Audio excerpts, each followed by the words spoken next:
वक्फ कानून के खिलाफ सुप्रीम कोर्ट में जो याचिकाएं दायर हैं उस पर सुनवाई से ठीक पहले अब एक बड़े मुस्लिम धर्मगुरु चौधरी इब्राहिम हुसैन ने सुप्रीम कोर्ट को एक लेटर लिख दिया है। जी हां, चीफ जस्टिस ऑफ इंडिया को ये लेटर लिखते हुए उन्होंने मांग की है सुप्रीम कोर्ट से कि पहले ओवैसी समेत जिन लोगों ने भी याचिका सुप्रीम कोर्ट में वक्फ कानून के खिलाफ दायर की है उन लोगों की ईमानदारी पर उनसे जवाब लिया जाए और उसके बाद ही इस पर कोई डिसीजन सुप्रीम कोर्ट दे। तो ये एक बड़ी याचिका है जो सुप्रीम कोर्ट में एक मुस्लिम धर्मगुरु चौधरी इब्राहिम हुसैन ने दायर की है, जिसमें उन्होंने ओवैसी समेत उन तमाम लोगों पर हमला बोला है जिन्होंने वक्फ कानून के विरोध में सुप्रीम कोर्ट में याचिकाएं दायर की हैं, जिन्होंने वक्फ कानून को ये कहते हुए उसका विरोध किया है कि हमारी मस्जिद दरगाहों पर कब्जा किया जा रहा है।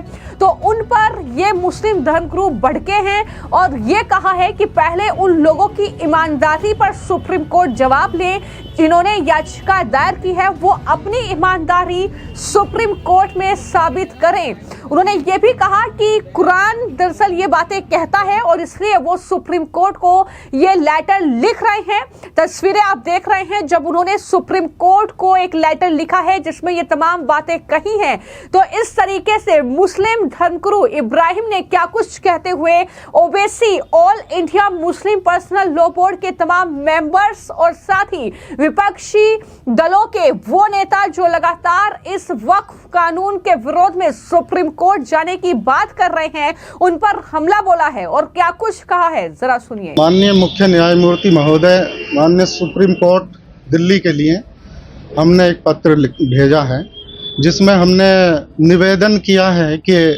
जो वक्फ संशोधन बिल सन 2025 जो संसद से पास हो गया और उसका नोटिफिकेशन भी इशू हो गया सरकार की तरफ से, और जो ओवैसी हैं और इनके साथ में अन्य हैं, उन्होंने माननीय सर्वोच्च न्यायालय में इस बिल के खिलाफ याचिका दायर की है। तो हमारा सुप्रीम कोर्ट से निवेदन है कि ये जो भी लोग हैं, मुसलमानों की सरपरस्ती इन लोगों ने झूठी सरपरस्ती की और उसी दौरान तमाम मुसलमानों के जितनी भी प्रॉपर्टीज़ वक्फ की थी उन्हें खुद ही ज़ाती तौर पर फ़ायदा उठाया और बेच दिया गया, और जो उसके मुस्तहिक थे, ज़रूरतमंद थे, उन्हें विकास से रोक दिया गया, वहाँ तक लाभ नहीं पहुँचा।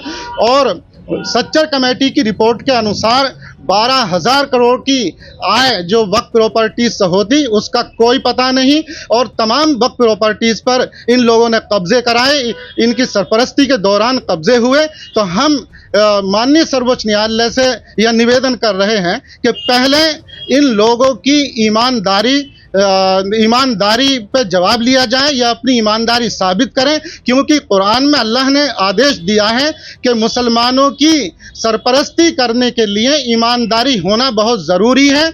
और अल्लाह ने यह भी कुरान में आदेश दिया कि जो लोग मुसलमान अगर ईमानदारी नहीं बरतेंगे अपनी सरपरस्ती के दौरान तो अल्लाह ताला उन लोगों को बदल देगा, वो दूसरे लोगों से फिर काम लेगा, वो लोग फिर ऐसे नहीं होंगे। इस ओवैसी और मुस्लिम पर्सनल लॉ बोर्ड जैसे ये बेईमान लोग हैं, इस तरह के लोग नहीं होंगे और ईमानदार लोगों से अल्लाह ताला अपना काम ले लेगा। तो हम यही निवेदन कर रहे हैं माननीय सर्वोच्च न्यायालय से, ये जो ओवैसी की और अन्य की तरफ से जो याचिका दायर की गई है, इसे सुनने से पहले इनकी ईमानदारी ये साबित करें कि ये मुसलमानों की सरपरस्ती करने के काबिल हैं या नहीं। जैसा कि इनका चरित्र सामने आ गया कि ये ईमानदार नहीं है, ये बेईमान है और ये नुकसान पहुंचाते हैं, ये देश को भी नुकसान पहुंचाया है इन्होंने और मुस्लिम समाज को भी और कमज़ोर तबके को भी नुकसान पहुंचाया है। तो हम यही गुजारिश कर रहे हैं। और एक गुजारिश ये भी है हमारी कि ये जो भड़का रहे हैं मुस्लिम समाज को, तो ये कह करके कि इस्लाम खतरे में है और शरीयत खतरे में है और मुसलमानों की ज़मीन वक्फ प्रॉपर्टी खतरे में है, और जुमे में ये लोग बड़ा प्रदर्शन करने के लिए गुमराह कर रहे हैं लोगों को। तो हम पूरे समाज से, मुस्लिम समाज से अपील कर रहे हैं कि इनके बहकावे में ना आए। पहले इनकी ईमानदारी पे जवाब लिया जा रहा है, ये अपनी ईमानदारी पहले साबित कर दें कि ये मुसलमानों की जो है सरपरस्ती करने काबिल हैं या नहीं है, तब जाके इनकी बात माने। तो यहाँ पर मुस्लिम धर्मगुरु चौधरी इफ्राहिम लगातार ओवैसी समेत उन लोगों पर हमला बोल रहे हैं और कहा कि उन्होंने मुसलमानों की झूठी सरपरस्ती की है। जितनी भी जमीन वक्फ की थी उसका फायदा उन्होंने खुद उठाया और उन्हें बेच दिया। जो उनके जरूरतमंद लोग हैं उन्हें विकास से रोक दिया गया और वहां तक लाभ नहीं पहुंचा। सच्चर कमेटी की रिपोर्ट की बात भी उन्होंने की और कहा कि उसके मुताबिक 12,000 करोड़ की आय जो वक्फ जमीन से हुई उसका कोई अता पता नहीं है और इन्होंने वक्फ की जमीन पर कब्जे कराए हैं, इनकी सरपरस्ती में ये कब्जे हुए हैं। तो इस तरीके से सीधा आरोप अखिलेश यादव, ओवैसी, राहुल गांधी इन तमाम नेताओं पर लगा रहे हैं कि आज उन्हें इसलिए ही तकलीफ हो रही है क्योंकि वक्फ जो कानून है, जो ये संशोधन हुआ है और उसके बाद कई चीजें बदली हैं, तो ऐसे में अब ये उन जमीनों पर कब्जे नहीं कर पाएंगे। अब उन्हें वो जमीनें जो हैं उनसे अतिक्रमण मुक्त कराई जाएंगी। अब इस तरीके से वो वक्फ की जमीनों पर अपनी जेबें नहीं भर पाएंगे, इसलिए वो इसका विरोध कर रहे हैं। उन्होंने साफ तौर पर कहा कि ओवैसी और all India Muslim personal law board के जो मेंबर हैं वो बेईमान लोग हैं, देश और मुस्लिम समाज को नुकसान पहुंचा रहे हैं। ये लोग जो मुस्लिमों को भड़का रहे हैं ये कहकर कि इस्लाम, शरीयत, मुस्लिमों की जमीन खतरे में है। उन्होंने अपील की है जो मुस्लिम समुदाय के लोग हैं उनसे और कहा है कि इनके बहकावे में वो ना आए। तो ये भी एक तस्वीर है, एक तस्वीर वो हम देख रहे हैं जो पश्चिम बंगाल में सड़कों पर मुस्लिम समुदाय के लोग उतरे हुए हैं। तमाम मौलाना ऐसे हैं, तमाम मुस्लिम संगठन ऐसे हैं, all India Muslim personal law board के मेंबर हैं जो इसका विरोध कर रहे हैं, ये कहते हुए कि सरकार हमारी जमीनों पर कब्जा करेगी, सरकार हमसे जमीन हड़पेगी और मोदी जमीन हड़प कर देश से चले जाएंगे।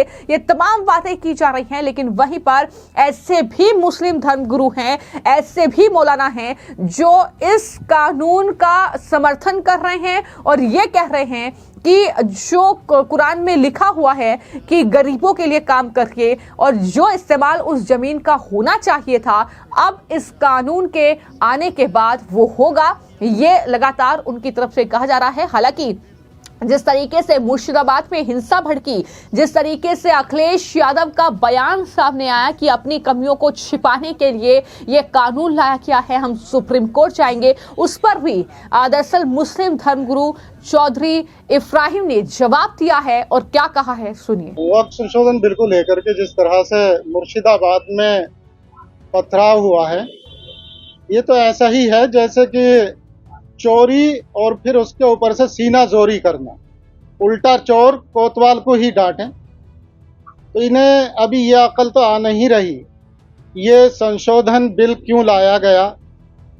इतनी बेईमानी हुई है, नाइंसाफी हुई है, गरीब और पसमानदा तबके के अधिकार छीने गए माफियाओं के जरिए। जब कोई पथराव करने नहीं गया और ना ही माफियाओं से कोई कब्जे छुटाने के लिए गया और गरीब और कमज़ोर का हक दिलाने के लिए नहीं गया, आज ये पथराव कर रहे हैं। तो ऐसे लोगों को कोई कामयाबी नहीं मिलेगी, सिर्फ इनका एक ये झुंझलाहट है और एनर्जी खराब करना। अखिलेश यादव ने जो बयान दिया कि वक्फ बिल जो सरकार लाई है ये अपनी विफलता को छिपाने का एक तरीका है, तो ऐसा तरीका अखिलेश यादव ने क्यों नहीं कभी अपनाया कि जिस तरीके से पसमानदा तबके के जो अधिकार हैं वो मिलें और गरीब और कमज़ोर को विकास करने का आर्थिक, शैक्षिक और राजनीतिक रूप से उसे भी अवसर मिले। जो माफियाओं ने और दबंग किस्म के लोगों ने कमज़ोर तबके के अधिकार छीने और उसे आगे बढ़ने से रोका, तो ऐसी कोशिश अखिलेश भी करके देखते तो जब उन्हें पता चलता कि ये विफलता को छिपाने का है, क्योंकि उन्होंने तो कभी ऐसे कदम आगे बढ़ाए ही नहीं, ऐसे काम किए ही नहीं, कभी भी अधिकार दिलाने की बात ही नहीं की, तो उन्होंने वो सीखा नहीं है और ना ही वो इस चीज़ को समझ सकते हैं।